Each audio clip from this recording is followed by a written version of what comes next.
सभी को नमस्कार। आओ सजाएं कहानी के रंग, शब्दों के बीच या चित्रों के संग। भाई कहानी चाहे शब्दों से बनी हो या चित्रों से, होगी तो मजेदार ही। और इसी को कहते हैं रचनात्मक अभिव्यक्ति। रचनात्मक अभिव्यक्ति क्या है? मनुष्य को प्रकृति ने एक बहुत ही अनोखी शक्ति दी है, जिसे हम कहते हैं कल्पना शक्ति।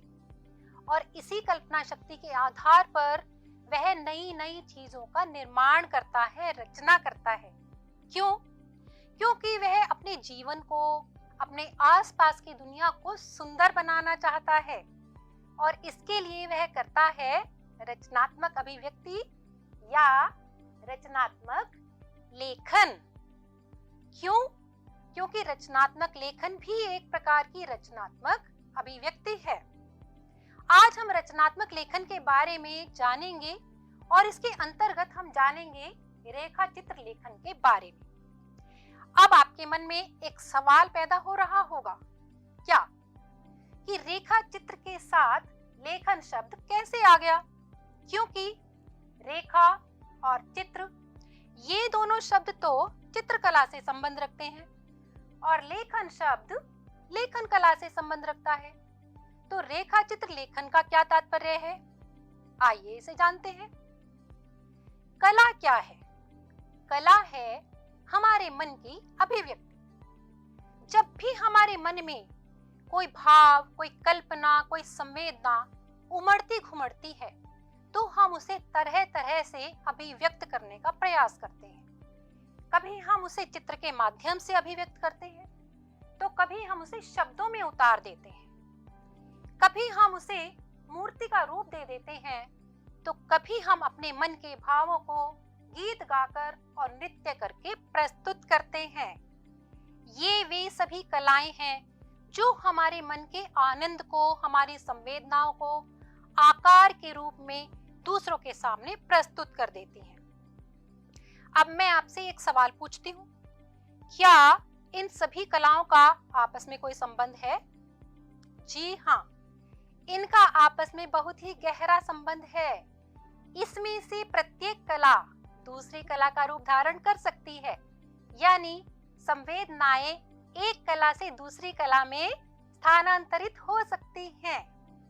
क्योंकि हमारा विषय है रेखा चित्र लेखन, इसलिए हम कह सकते हैं कि हम चित्रों की कहानी शब्दों की जुबानी बोल सकते हैं, यानी हम रेखाओं को शब्दों का रूप और शब्दों को रेखाओं का रूप दे सकते हैं। वो कैसे?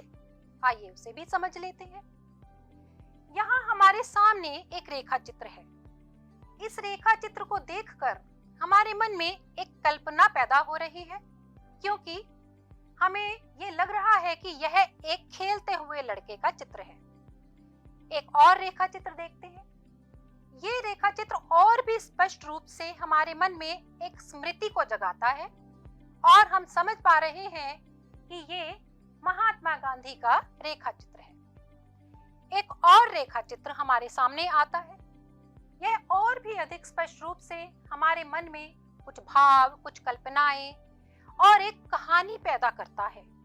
हम इसे शब्दों का रूप दे सकते हैं, साथ में अपनी कल्पनाओं का आकार भी दे सकते हैं। इस प्रकार स्पष्ट हुआ कि रेखाएं शब्दों का, स्मृतियों का, कल्पनाओं का रूप किस प्रकार से ले सकती हैं। आइए आगे चलते हैं। यदि हमारे सामने कोई चित्र है और हमसे कहा जाए कि इस चित्र को एक शब्द में व्यक्त कीजिए, तो क्या इस चित्र को हम एक शब्द दे सकते हैं? जी हाँ, हम इस चित्र को देखते हुए इसे शब्द दे सकते हैं विशाल, क्योंकि यह एक विशाल पर्वत है जो बर्फ से ढका हुआ है। अगला चित्र हमारे सामने है और इस चित्र को हम शब्द दे सकते हैं ताजगी, क्योंकि पौधों के ऊपर ताजी ताजी ओस की बूंदें हमें नजर आ रही हैं। अगला चित्र फिर आ गया हमारे सामने और चेहरे के भावों को देखते हुए हम इसे शब्द देंगे क्रूर। अगले चित्र में हम एक माँ और एक शिशु का प्रेम देख रहे हैं। इसके लिए शब्द होगा ममत्व, और अगले चित्र के लिए हमारे पास शब्द होगा मासूम। इस प्रकार से हमने देखा कि रेखाएं या चित्र अपने भीतर शब्दों को छिपाए हुए होते हैं और वे शब्दों का रूप धारण कर सकते हैं। इसी प्रकार से हम शब्दों को भी रेखाओं का रूप दे सकते हैं। वो कैसे? आइए देखते हैं। यहाँ हमारे सामने एक अनुच्छेद है। इन शब्दों में हमने किसी व्यक्ति के व्यक्तित्व का वर्णन किया हुआ है। उस व्यक्ति का नाम है बाल गोविंद भगत। बाल गोविंद भगत के व्यक्तित्व का वर्णन करते हुए हम इस प्रकार से शब्दों का रूप दे सकते हैं।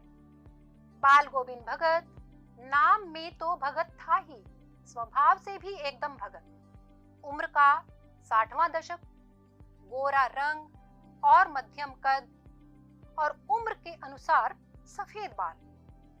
कुछ ऐसा व्यक्तित्व था बाल गोविंद जी का। लेकिन वस्त्र के नाम पर सिर्फ एक लंगोटी पहनते थे भगत जी, और सर्दियों में एक कंबल से उनका काम चल जाता था। सिर पर कबीर पंथियों की कनपटी टोपी। भगत जी का माथा रामानंदी टीके से सुशोभित रहता था। वे गले में हमेशा तुलसी की जड़ों की माला धारण करते थे।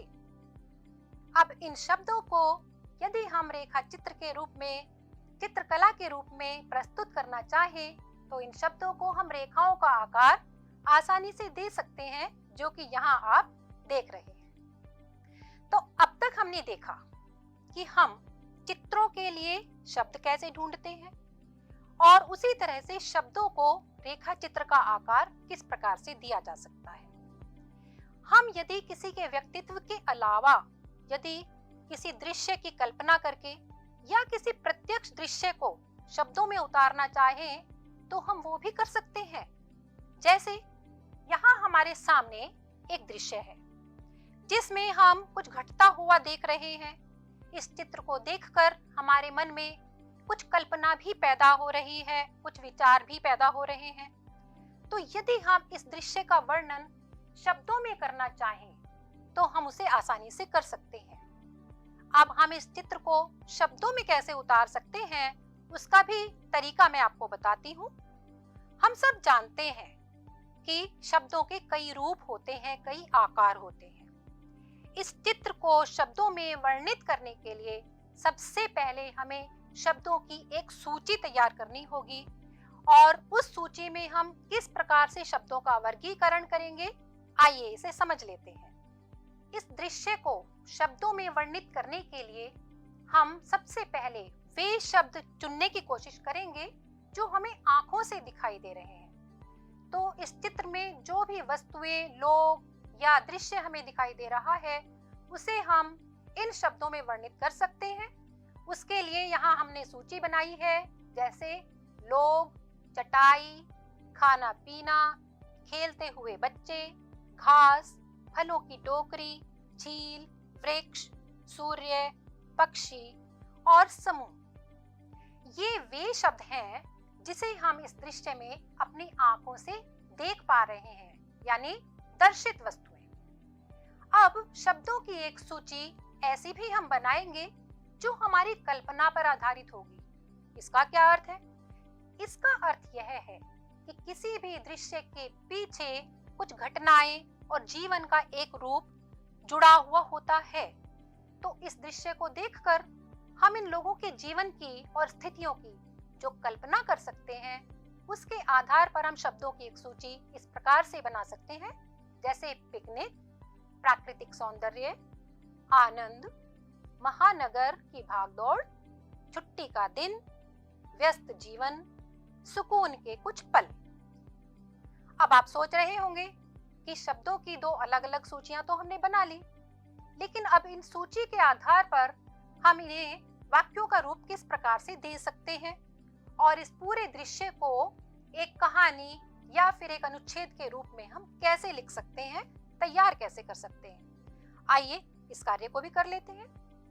जो शब्द हमने चुने थे, यानी सोचे थे, अब उनका इस्तेमाल करके, प्रयोग करके हम इस पूरे दृश्य को एक रेखा चित्र के रूप में इस प्रकार से लिख सकते हैं।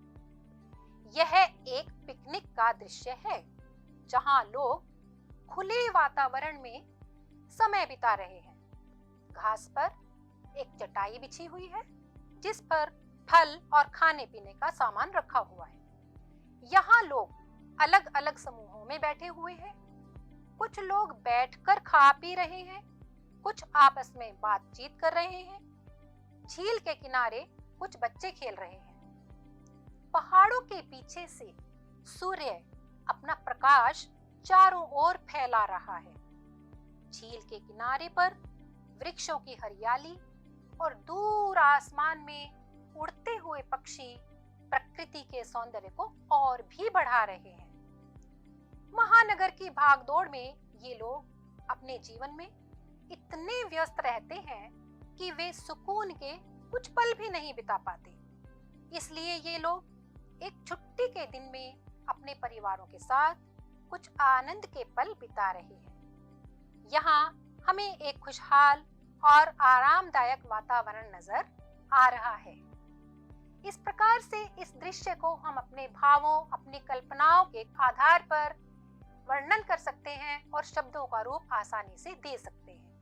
तो अब तक हमने देखा कि रेखाओं को शब्दों में कैसे उतारा जाता है और शब्दों को रेखाओं का आकार किस प्रकार से दिया जा सकता है, अर्थात रेखाएं, चित्र और शब्द आपस में किस प्रकार से जुड़े हुए हैं। तो रेखाओं और शब्दों का आपसी संबंध समझने के बाद और रेखाओं से शब्द और शब्दों से रेखाओं का निर्माण करने के बाद शायद हमें अपने प्रश्न का उत्तर मिल चुका है कि रेखा चित्र क्या है और रेखा चित्र के साथ लेखन शब्द क्यों जुड़ा हुआ है। आइए इसकी परिभाषा भी जान लेते हैं। रेखा चित्र साहित्य की एक ऐसी विधा है जो शब्दों के माध्यम से किसी व्यक्ति, वस्तु या दृश्य को सजीव और मर्मस्पर्शी रूप में प्रस्तुत करती है। इसे शब्द चित्र भी कह सकते हैं और यह शब्द चित्र शब्द अंग्रेजी के स्केच शब्द से प्रेरित है। तो रेखा चित्र लेखन के बारे में हम आगे जाने समझें, उससे पहले आइए देखते हैं कि रेखा चित्र का निर्माण या लेखन क्यों किया जाता है, इसका उद्देश्य क्या है। रेखा चित्र का उद्देश्य किसी व्यक्ति या वस्तु का इस प्रकार से चित्रण करना है या वर्णन करना है कि पाठक के, पढ़ने वाले के मन पर एक गहरी छाप छोड़ी जा सके। यह कथन है डॉक्टर भगीरथ मिश्र का। गहरी छाप का अर्थ है कि हमारे वर्णन को पढ़कर पाठक के मन में एक साक्षात चित्र सा उभर जाए और उसे लगे कि इस दृश्य को या इस व्यक्ति को तो मैं प्रत्यक्ष रूप से देख रहा हूँ या देख रही हूँ। तो इस प्रकार से रेखा चित्र क्या है, रेखा चित्र का लेखन कैसे होता है, रेखा चित्र चित्रकला से संबंधित है या लेखन कला से संबंधित है, शायद हमने कई प्रश्नों के उत्तर ढूंढ लिए हैं। अगले वीडियो में हम समझेंगे कि रेखा चित्र का लेखन किस प्रकार से किया जाता है। अब आपके लिए एक अभ्यास प्रश्न। आपको यहाँ एक दृश्य दिया जा रहा है। आप इस दृश्य के आधार पर शब्दों की एक सूची बनाइए और उस दृश्य का वर्णन अपने शब्दों में कीजिए। अगले वीडियो में हम फिर मिलेंगे। नमस्कार।